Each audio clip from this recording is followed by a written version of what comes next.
you want to know what's hot, what's new in the world of mid-century modern furniture?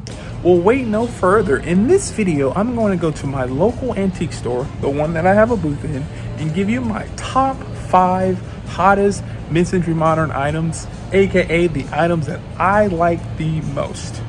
Now, in this pursuit, I am going to start a new weekly series called What's New? That's essentially me coming through the store, pointing out new items that are hot in the industry and that can make some money, but also look extremely cool. So without wasting any more of your time, let's go, and I appreciate you staying this far.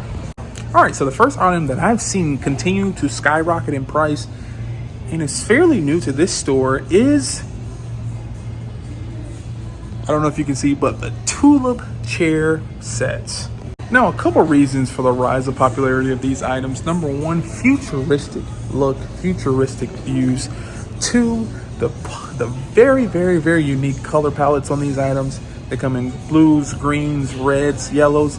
And number 3, they didn't last too well. They're all made of that fiberglass, like plastic component material. And so for them to break is pretty common, honestly. Now, this particular set is by the Knoll Company in the late, and it was probably made around the late 60s. 4 chairs. It's this cool, like, fiberglass composite material, and it's extremely, extremely cool. But to find a complete set like this, it's pretty good. Now, in the wild, they're gonna range between $2,000 and about $4,000 bucks. So, tip for you, if you can find this for less than $1,000 or $1,200 bucks, purchase it immediately because you will double your money. I guarantee it. Item number 2, and what's new and what's hopping and what's popping in the world of mid-century modern, these spaghetti chandeliers. Now, you would think, you know, these are not significant, you know, there's nothing to them, but majority of them were handmade, making them a little more premium, a little more rare. Now, this one is $295, and that's about where they range from. These are becoming more and more popular because they have this natural aesthetic look to them, but also, once again, funky colors. They come in the blues, the greens, the orange, the reds, just real mid-century vibes to them that people are really drawn to. Now, these are also getting more and more rare to find because, number one, these were hanging from people's homes, and after mid-century modern went out of style, people went and replaced these, and in looking at these, people are like, they're not worth anything, we'll just toss those away. So finding these are becoming more and more difficult. They're still out there, and if you can find these in an estate sale or whatever, go ahead and pull them off the wall because you can get about $300 to $500 in value in each of them. Item number 3, to what's new, what's popping, what's cool in the world of mid-century modern furniture, these Herman Miller side tables. Now, these are made very, very, very well, and they're pretty expensive. They're not on the large end of size-wise, but for whatever reason, they're pretty expensive, in the $200 to $600 range per table.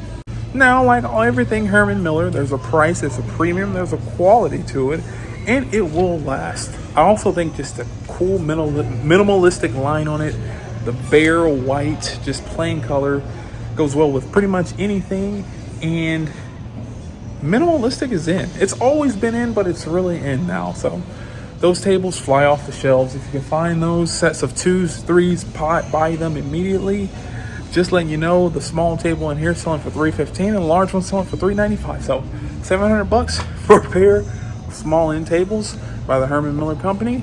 But if you find it, once again, buy it.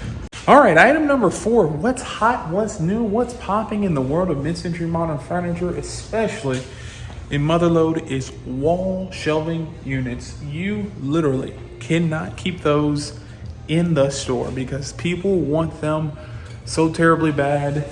This one behind me right here, they want $2,200 bucks, and I'll show you like a full view of it because it's a really cool piece. The one I had personally, I think I sold it for like $1,600 bucks, so they fly off the shelves. If you can find them, buy them. Now, the more ornate, the larger it is, the more desirable it is. I mean, if you have a large piece, actually, no, let me say that. I've seen the larger items sell for a lot, and I've also seen the smaller compact items sell for a lot. It all depends on the buyer. If they have a large home or small home, they want to use this to modernize their space. But I have not seen those lose money, because every time you buy them, they're super desirable and everyone wants them. And last but not least, item number 5 that I am seeing hot, what's new in the world of mid-century modern furniture is folk art. Now, I've been on this train for a little bit, but I'm telling you, the train is screaming down the tracks. This piece right here is by Mary Proctor. $500 on that. There's many pieces in here. I think this is by Mary Proctor as well. $500 on that. But if you want to get on the train, find folk art. Now, people to be looking out for are A. Miller, Howard Finster, Mary Proctor, Rudy Bostick. All of those are great names. I'm trying to think of somebody else, but all of those so far are great names. But honestly, just go to your local like art museum, go to the folk art session and see what's on there. Because those names are what's becoming popular. As people go to the art and they're looking at this art on the wall, they say, hey, I might want a piece. Where can I buy one? They go to your antique store, you can buy one, you can sell it, there you go. But that is becoming more and more popular. I am telling you right now, and if you don't believe me, I'm trying to help you out. I've been flipping furniture for about 1.5 years now, almost 2 years professionally. That makes profit every time. I've had pieces in here that sold like that. But to recap, what's new, what's popping in the world of mid-century modern furniture? Tulip table, number 1. Spaghetti chandeliers, number 2. Herman Miller side tables, number 3. Wall units, number 4. And last but not least, folk art, number 5. If you do those, if you buy those, you won't lose money, because those are what's in right now. And I've had all these items in my booth personally, and I couldn't keep them. But if you enjoy this video and you want to see more like this, you want to see me going out to the wild and buying these items and flipping these items, check this video out right here. I found a lot of these items in a local thrift store for cheap. And like always, peace.